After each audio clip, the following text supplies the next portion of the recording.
Hello, beautiful souls. Welcome to this reading focused around soul contract. Now, disclaimer, all right? I'm only going to pick up on one soul contract. We have many, many soul contracts, and it's more than just romantic love. You can have a soul contract with a family member, a friend, a coworker, right? You can have a soul contract with your local mailman, all right? So, if it doesn't resonate, it's okay. This reading just wasn't meant for you. You can check out another one of my readings, or get some guidance in meditation from your team of light, from your spirit guides. All right. So we have two piles to choose from. One is the Howlite crystal, and the second one is Dalmatian Jasper. If you need to pause the video to go ahead and choose your pile, you can do so. Otherwise, I will see you in your reading, and I will leave the timestamps down below. All right, those of you that chose Howlite is so good with learning patience and dealing with anger issues and kind of calming that inner fire that goes too far. Howlite really brings that awareness to anxiety and stress and anger issues. So finding some calmness and peace and tranquility really revolves the Howlite crystal. All right, so let's see what's going on with the soul contract. Rest and rejuvenation. I was just saying that. Peace, tranquility. So there could be a lack of that. Wow, 2 4s in a row. Discontentment and boredom, but there is a disconnect there for sure. With the 4 cups and the 4 of swords together, that's rejection. That is complete rejection. Oh, we'll have to find out more on that. Alright, so we got the number 11. The liar player there. Oh, the nested woman, I call her. Okay. I already know what's going on here. Repelled and fascinated. And you've got that repelled side there. So again, rejection. Amazed and shocked. And you've got the amazed side. 26 and 36. Number 1, source. Number 25, shelter. But you can see it's that kind of shelter with someone else. Healing, inner guidance. My intuition flows whenever I'm still. So again, there's a need to meditate. That's like 3 cards so far about meditation. Polishing my heart.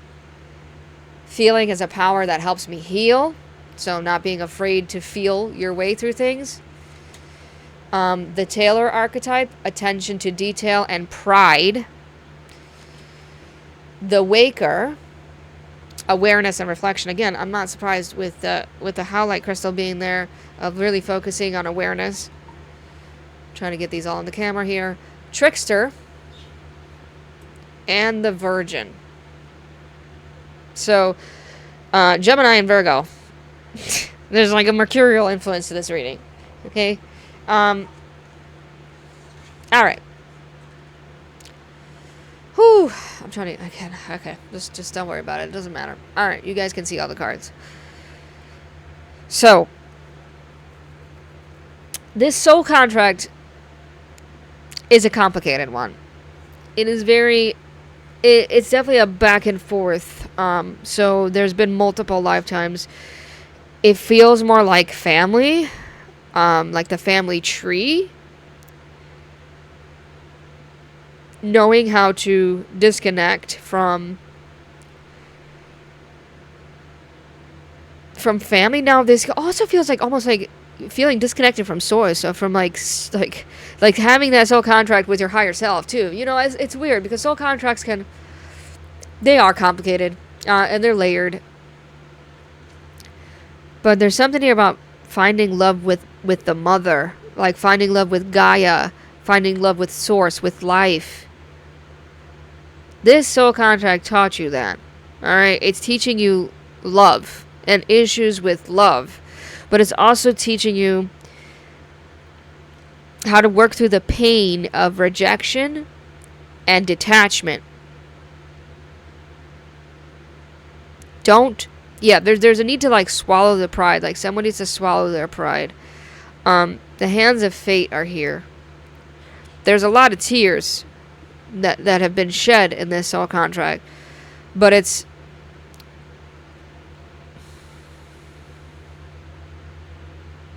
like it's tears of both happiness and tears of sorrow. it has this contract definitely knows how to show you self-awareness. Like, it's teaching you self-awareness, how to reflect on yourself, how to not shy away from intimacy too. There's a problem with intimacy, and intimacy with your own feelings, like with your own emotions, not ignoring your own emotions. Because normally, okay, so here's the thing, there's a difference between intuition and your emotions going crazy, right? Because your emotions are going to tell you most of the time what you think that you want, right? But your intuition is going to tell you what you need. And there's an influence of both for you. Like your intuition is influenced by your feelings, and your feelings are intuition by your feelings are influenced by your intuition. It's like your feelings are your intuition. So sometimes it can be confusing for you because you're not sure if it's your intuition talking to you. So the soul contract is teaching you how to listen to source and how to listen to your intuition. With that trickster there, I have to say it, right? The soul contract, there's a trickster archetype and there's a virgin archetype. The trickster is going to take advantage of that virgin. So whoever's the trickster, whoever's the virgin, know where you sit on this, on the table. Either you're the trickster or the virgin, but I'm going to say it like this, all right? The trickster archetype plays a lovely song, knows how to serenade, knows how to reel the virgin in. The virgin is not experienced enough or not... the virgin is clean. Let me say it that way. The virgin is untainted. That's a better way of saying it. Not clean, but the virgin is pure of heart and untainted. So the virgin is falling for the trickster. And the virgin is manipulated by the trickster. But the virgin is also learning some positive things from the trickster. The virgin is learning how to be different, how to transcend the normal, right? How to transcend the predictable. Because the trickster is not predictable. The trickster is not reliable. The trickster is not... You can't know what the trickster is doing at all times. Like, the trickster is very absent sometimes, and sometimes it's very obvious. So again, Veil is very hot and cold, this relationship, whatever this soul contract is. Again, so if it's an absent energy, it could be an absent father figure, or if it's a family issue, or mother figure. And I'm not going to just say father because it's both. Now, it's finding comfort, finding safety. That's why the shelter is there. This person does make you want to feel safe at least, but I'm not sure, because there's someone here who has an issue of intimacy. So really fully opening up. So it's almost like they feel like family, or you want them to feel like home. This soul contract is either confusing you about the idea of this person feels like home, or they do feel like home, but it's very complicated.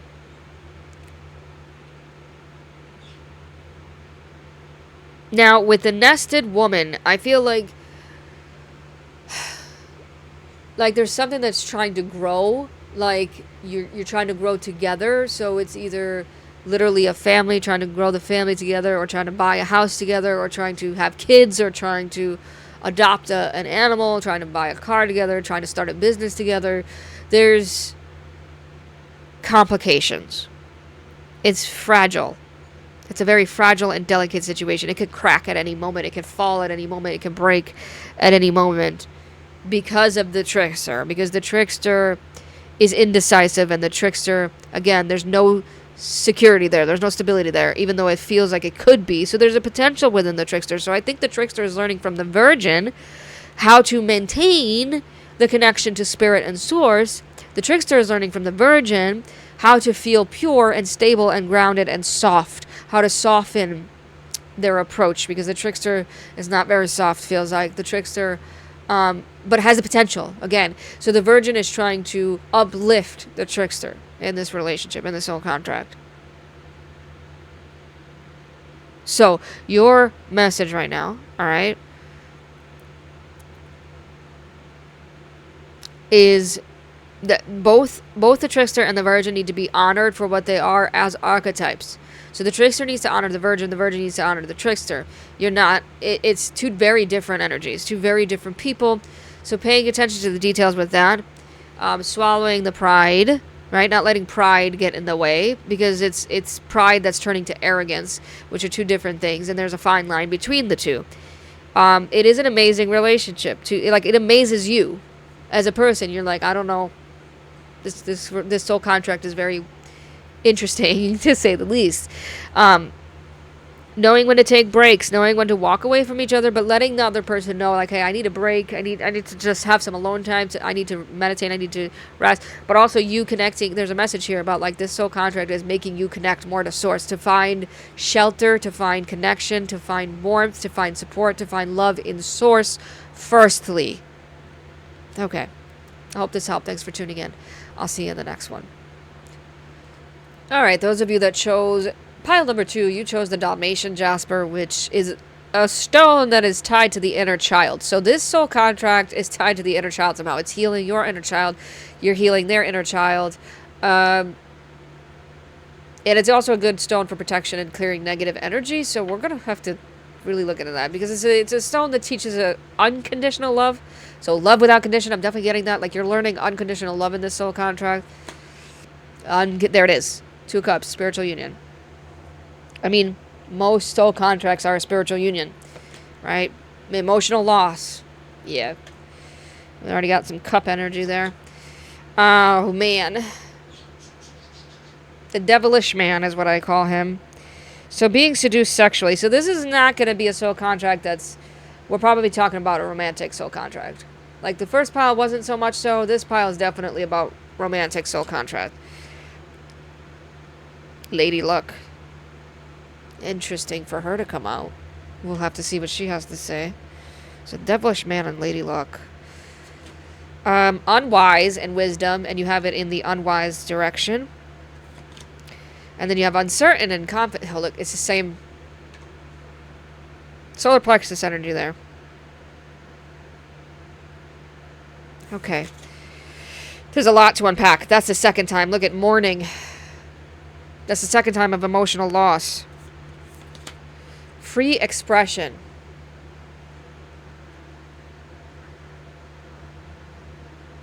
Mercury is there. All right, acknowledging apprehension. When it's a yes, nothing can stop me. When I'm unsure, it's always a no. That's tied to that uncertainty. Integrating the ego. Everything is for me, not against me. The Queen archetype, determination and sacrifice. Ooh. Oh, that's interesting because it's a circle. The Warrior, perfectionism and burnt out. So Aries and Virgo energy there. God. Wow. Who's the other one? The Exorcist. Are you serious right now? Okay, all right. Whoa. Whoa. Whoa. All right, so we have the Exorcist and the God archetype. And the Queen and the Warrior. This is a...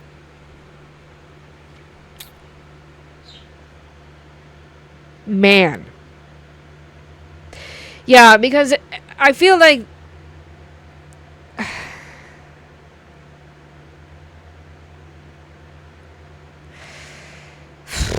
Yeah.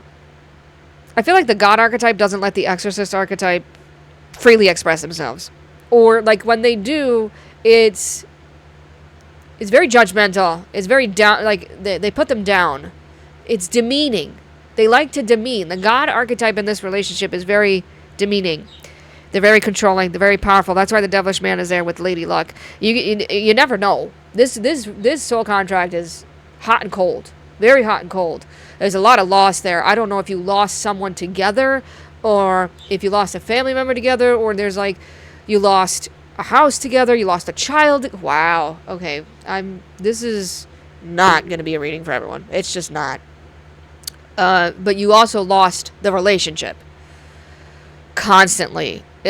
This feels like a narcissist. And I don't throw that word out there lightly, because everybody feels like they deal with a narcissist. Everybody's like, oh, I've dated it. No, not everybody has. Narcissism is actually not that common. All right? This is it, though. This is definitely leaning towards that. You need to learn this. Okay, this. When it's a yes, nothing can stop me. When I'm unsure, it's always a no. It's always a no. If there's uncertainty there, it's a no. You need to learn that. You need to learn to say no in this soul contract. You need to learn to be the queen archetype, to be determined, to be fierce, to be loyal to the right things, not to have useless sacrifices. Not useless, but avoidable. Because there's been a lot of sacrifices in the soul contract that could have been completely avoided, but because the God archetype is using the shadow side of it, this is both the shadow. There is no light attribute in this contract right now. It feels very much like the shadow. I feel like you're the exorcist archetype. I feel like you have a fear of facing your own demons, and you're dealing with a God archetype. Despotism and cruelty, using power to control people. They feel like God. They, like in their eyes, they are God. Like they're the best thing that could ever happen to you. Again, this feels very romantic in a way. I don't know who this message is for. 1555, but it's for somebody. It's for somebody.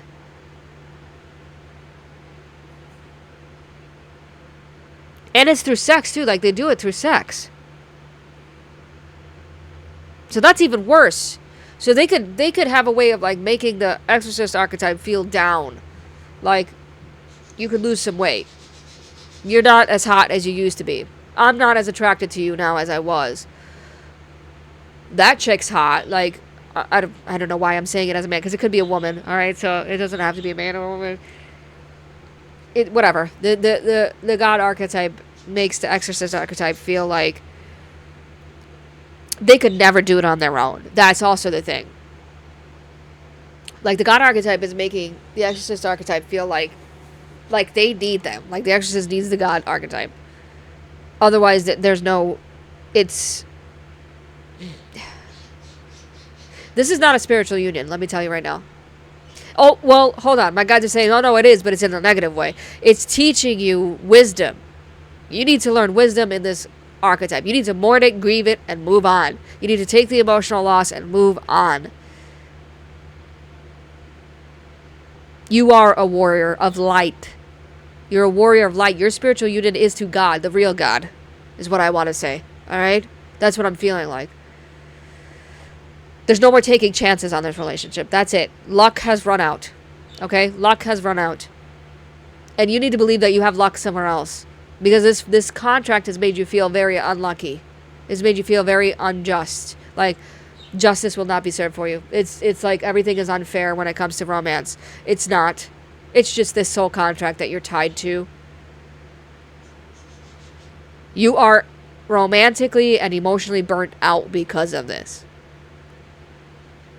Use that sword of truth, that crown chakra. You get your intuitive messages claircognizantly. So you have this instantaneous knowing, and you know that you need to express yourself freely to this God archetype who's using the shadow side.